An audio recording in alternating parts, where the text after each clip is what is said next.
Assalamualaikum warahmatullahi wabarakatuh. Saya Adelia Rizky dengan NPM 211304174.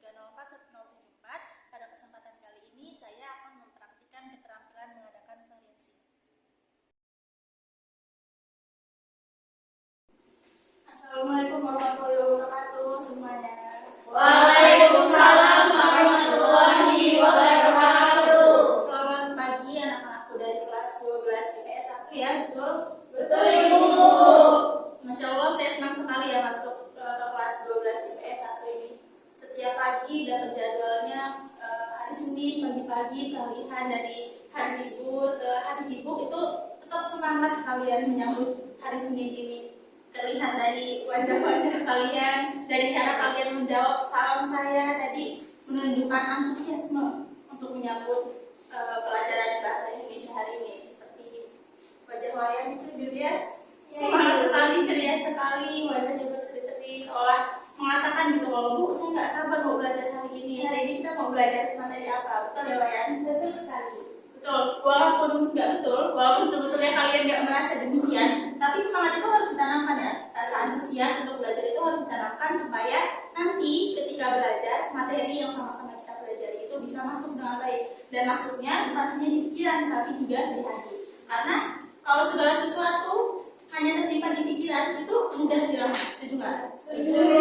Nanti bisa jadi kalian di kelas ini kita sama-sama paham, kita sama-sama ingat apa yang sudah kita pelajari. Tapi nanti ketika sampai di luar kelas, udah sampai di kantin, udah sampai di rumah, bisa jadi apa yang kita pelajari sekarang udah dilupakan, hilang dari kepala. Betul kan? Tapi kalau segala sesuatu itu simpan di hati, segala sesuatu yang udah tersimpan di hati itu sulit hilangnya. Setuju nggak? Setuju. Setuju. Pokoknya segala sesuatu itu kalau udah tersimpan di hati, nggak akan bisa hilang. Susah dilupakan ya? Iya betul, susah dilupakan. Contoh gimana?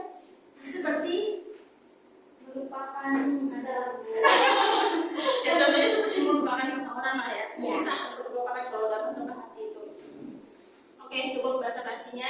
Hari ini saya melihat anak-anak dari kelas 12 IPS 1 seperti yang sudah saya katakan di awal tadi, pada semangat sekali, terlihat juga ramai murid-muridnya, dan saya yakin sebetulnya nggak ada yang nggak hadir ya hari ini, tapi saya ingin tetap memastikan bahwa di kelas 12 IPS 1 ini semua siswanya hadir ya. Kalau begitu saya akan cek presensinya terlebih dahulu. Siap-siap ya, saya sebut namanya. Anis Maisaro hadir? Hadir Bu. Wenda hadir? Hadir Bu. Chandria Laila Putri? Hadir. Wayan Diadilona? Hadir Ibu. Yuaneli? Hadir Bu. Joko Triyono? Tidak hadir Ibu. Oh, Joko Triyono tidak hadir. Di daftar hadir saya, Joko Triyono ini sudah 3 kali pertemuan berturut-turut tidak hadir ya. Ada yang tahu nggak teman terdekatnya Joko Triyono ini bagaimana kabarnya? Katanya sakit Ibu, cuma belum ngirim surat. Oh, belum ngirim surat ya? Nanti bisa dibilang lagi ya ke Joko Triyono-nya. Kalau udah melebihi 3 hari, kan batas surat itu 3 hari ya biasanya. Kalau sudah melebihi 3 hari, kirim surat ulang kalau memang masih sakit. Nanti akan saya komunikasikan juga ke wali kelasnya. Wali kelas kalian siapa? Bu Patmi. Bu Patmi. Oke, nanti saya akan bilang ke Bu Patmi. Oke, terima kasih teman-teman yang sudah hadir di kelas hari ini. Seperti biasa ya, sebelum kita memulai pelajaran pada hari ini, saya silakan dulu kepada ketua kelas untuk menyiapkan teman-temannya berdoa bersama-sama. Silakan. Baik rekan-rekan, sebelum kita memulai pembelajaran, marilah kita berdoa menurut agama dan kepercayaan masing-masing. Berdoa mulai.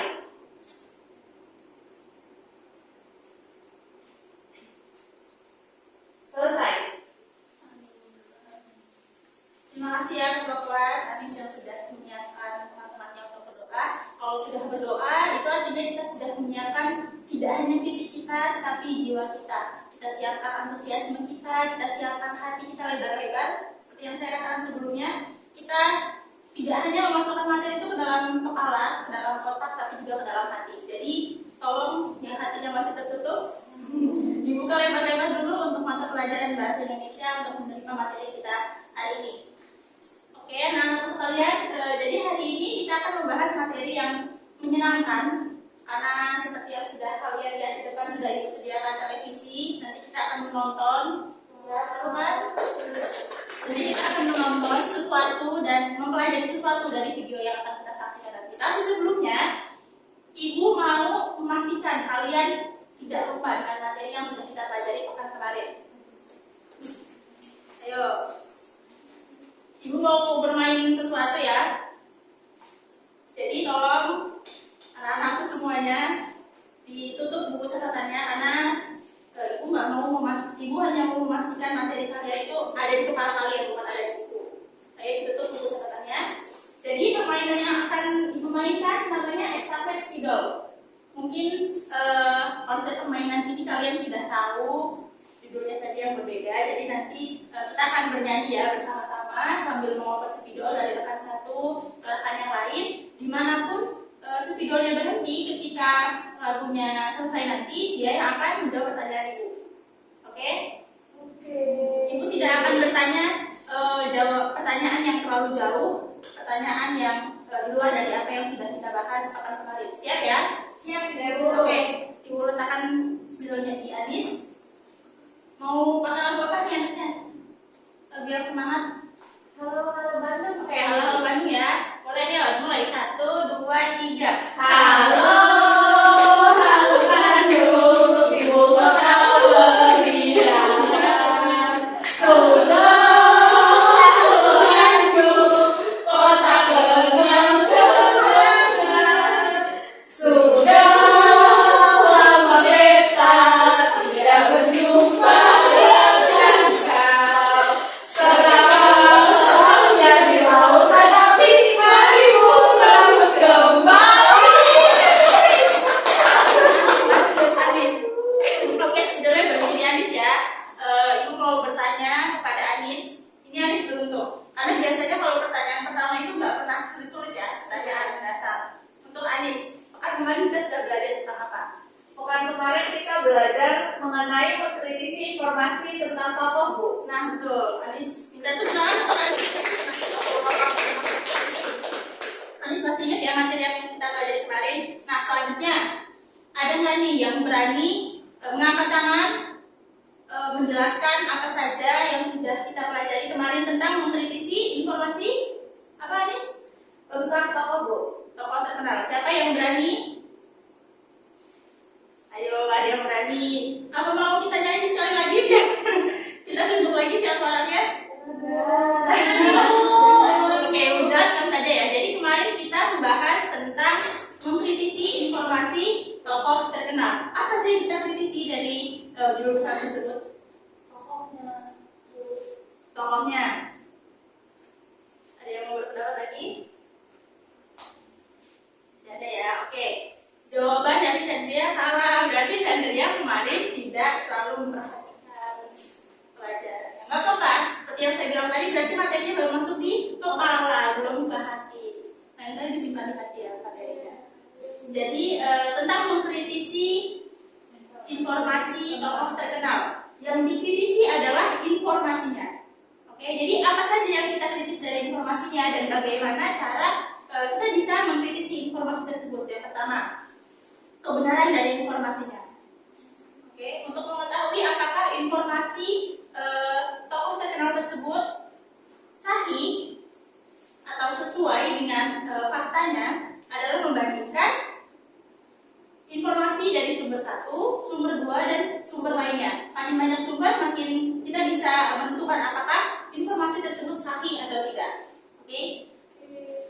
Jadi kemarin kita sudah belajar tentang mengkritisi informasi dari tokoh terkenal. Untuk menemukan informasi-informasi dari tokoh terkenal tersebut, kita bisa menggunakan sumber dari mana saja. Dari mana saja? Ada yang tahu?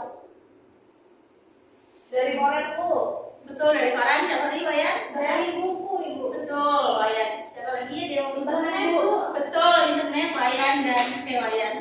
Yuan dan Wenda. Betul. Jadi kita bisa menemukan informasi itu dari internet, artikel ya, dari buku, dari ensiklopedia, dari koran bisa. Jadi kalau kita menemukan informasi yang singkat dari internet, kita bisa perdalam lagi informasinya lewat buku. Kita bisa perdalam lagi informasinya lewat koran, bisa memperdalam lagi informasi lewat ensiklopedia, atau secara khusus yang lebih memuat lebih banyak informasi di buku biografi, seperti itu. Nah, informasi tokoh terkenal yang sudah kita pelajari pekan kemarin. Hari ini seperti yang sudah saya katakan sebelumnya, kita akan mempelajari materi yang lebih seru lagi, yang lebih menyenangkan lagi, karena kita akan menonton video ya. Jadi kalian hanya tinggal menonton video dan kita akan mengidentifikasi informasi-informasi dari video yang akan kita saksikan nanti. Materi kita hari ini, ada yang tahu yang baca buku paketnya? Oke, jadi materi hari ini kita tentang mempresentasikan ide kewirausahaan. Ibu akan masuk ke videonya dulu. Baik, hari ini kita akan belajar tentang mempresentasikan ide kewirausahaan.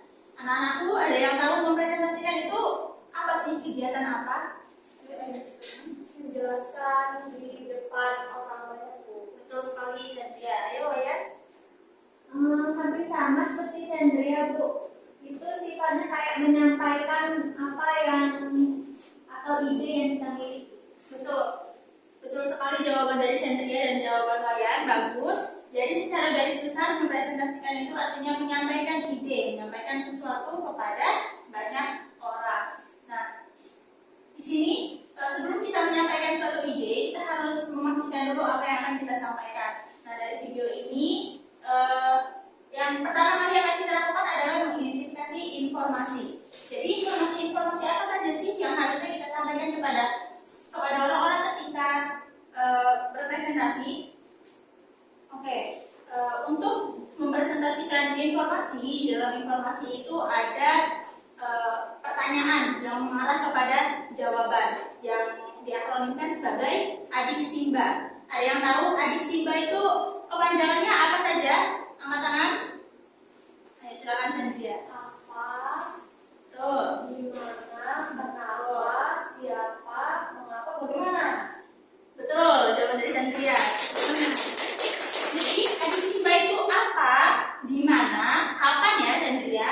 Kapan, siapa, mengapa, dan bagaimana. Jadi adik Simba itu adalah akronim dari 6 pertanyaan tersebut. Nah, 6 pertanyaan tersebut jawaban-jawabannya merupakan informasi yang biasa ada pada sebuah presentasi atau sebuah video. Di sini kita akan menggunakan contoh presentasinya menggunakan video kewirausahaan ya, dari seorang wirausahawan yang terkenal ya. Ibu akan saksikan videonya. Nanti tadi kan sudah tahu ya adik Simba itu apa saja pertanyaannya. Nah, kalian diminta untuk menganalisis informasi berdasarkan 6 pertanyaan tadi adik Simba. Oke, siap? Siap, Bu. Ibu putar ya videonya.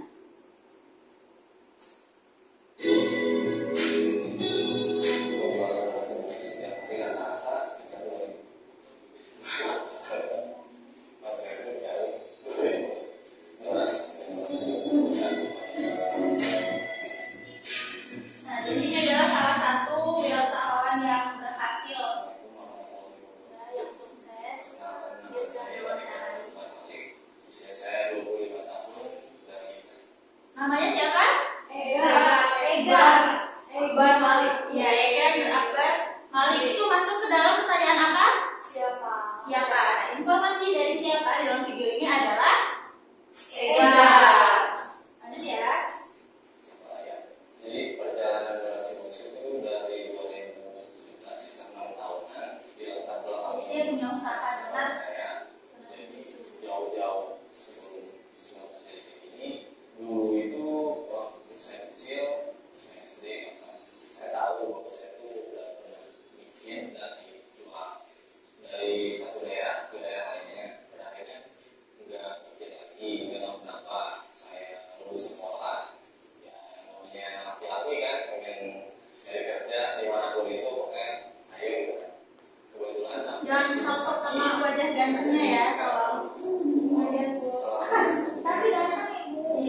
Ya betul, mengapa? Jadi alasan dia membuka usaha donat, namanya donat apa tadi? Si bungsu. Nah, donat si bungsu itu masuk ke komponen pertanyaan apa?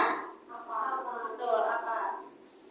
Jadi yang diajarkan usahanya ini adalah donat si bungsu, dan kenapa dia ini memilih untuk resign dari pekerjaannya, keluar dari pekerjaannya, dan memilih membuka usahanya sendiri, membuat usaha donat. Anak tadi, ya kalau bapak saya dulu pernah jadi memiliki usaha donat, kenapa saya nggak mencobanya juga gitu.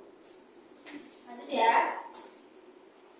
Ada usaha sendiri itu sesuatu yang bisa menjadi peluang usaha dengan makanya dengan memberanikan diri ngomong ke anak saya pengen desain apa ya pengen ada usaha walaupun belum ada desain apapun yang penting udah ada basic proses pengen Dia bilang dia sudah ada basic untuk membuat donat. Itu masuk ke komponen pertanyaan apa? Ada yang tahu? Mengapa? Betul, mengapa? Kenapa dia berani mengambil keputusan untuk berhenti dari pekerjaannya dan memilih untuk membuka usaha donat? Karena itu tadi dari awal dia sudah mempunyai kemampuan dasar membuat donat dari orang tuanya, dari ayahnya. Ada satu komponen pertanyaan lagi ya yang belum terjawab. ya coba mulai sama saya pengen mulai usaha dengan karena saya di sini juga udah mulai lama ya ini kasih desain saya keluar pulang lagi ke Tasik begitu pulang ke Tasik yang saya lakukan pertama itu langsung datang ke bapak saya Pak kalau ngajarin saya bikin benar gitu kan Komponen pertanyaan selanjutnya, gimana?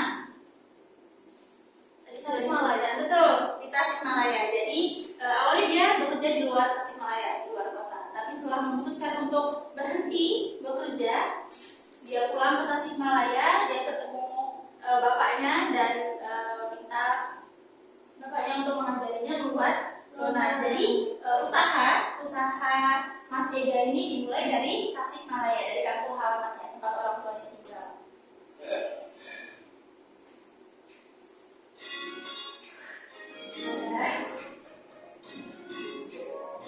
Kita tunggu iklannya dulu sebentar.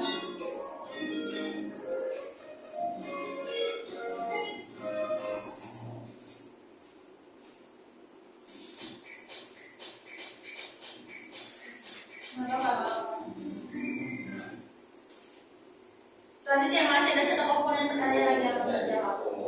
sendiri bapak saya bikin di sana saya nggak bisa akhirnya saya belajar sampai akhirnya bikin itu dengan bermodalkan apa adanya kalau saya beli gerobak sama mesin yang kapasitas 10 kilogram.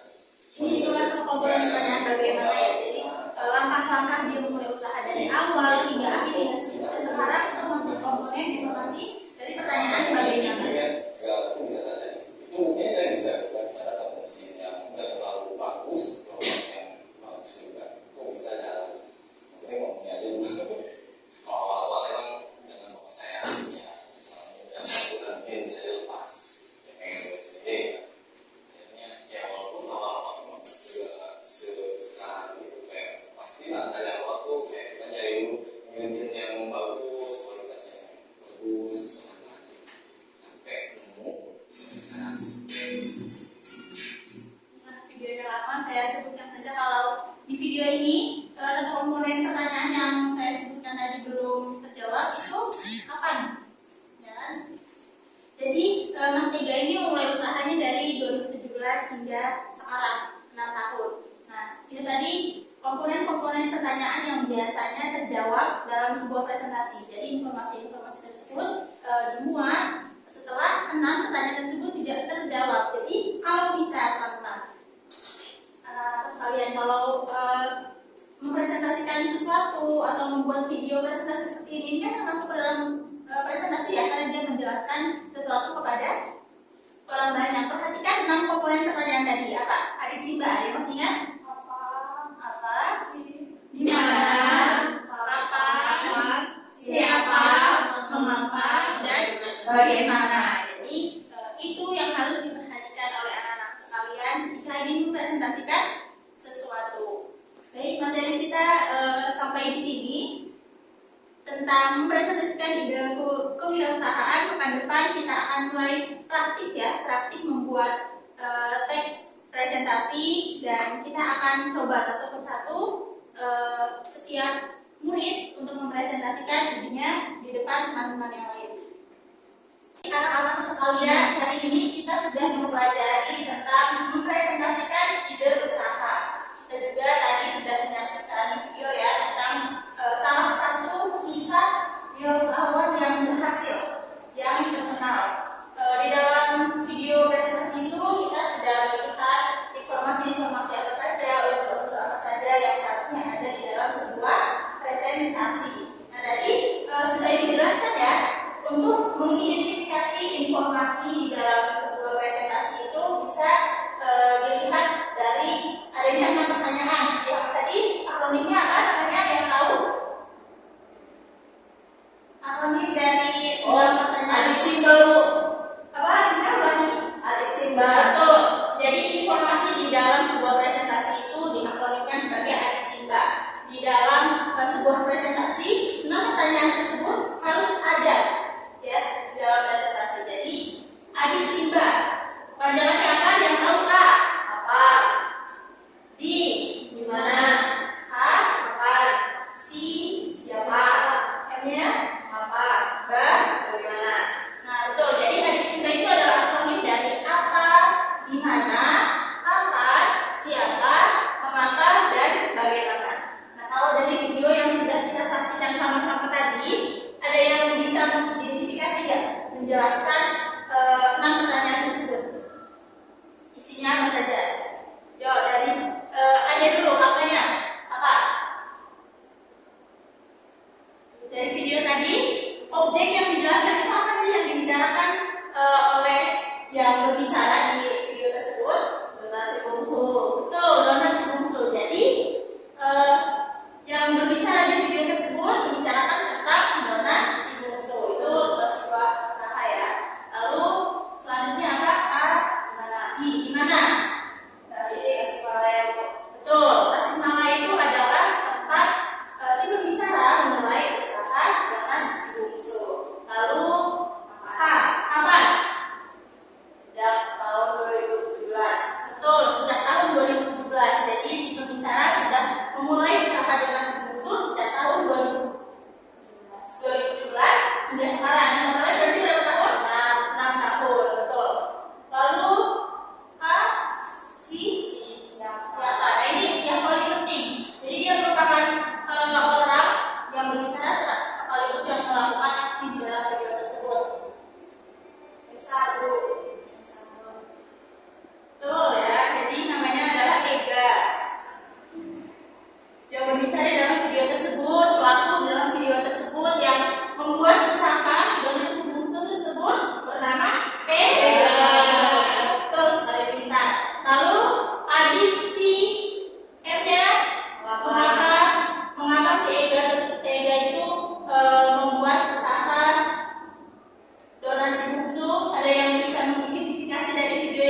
Assalamualaikum warahmatullahi wabarakatuh. Saya Chandria Laila Putri dengan NPM 211304170. Di sini sebagai observer lisan dari saudari Adelia Rizky dengan NPM 74 mengenai akan mengomentari video keterampilan praktik mikro BSI, yaitu keterampilan keempat mengadakan variasi dalam kelas.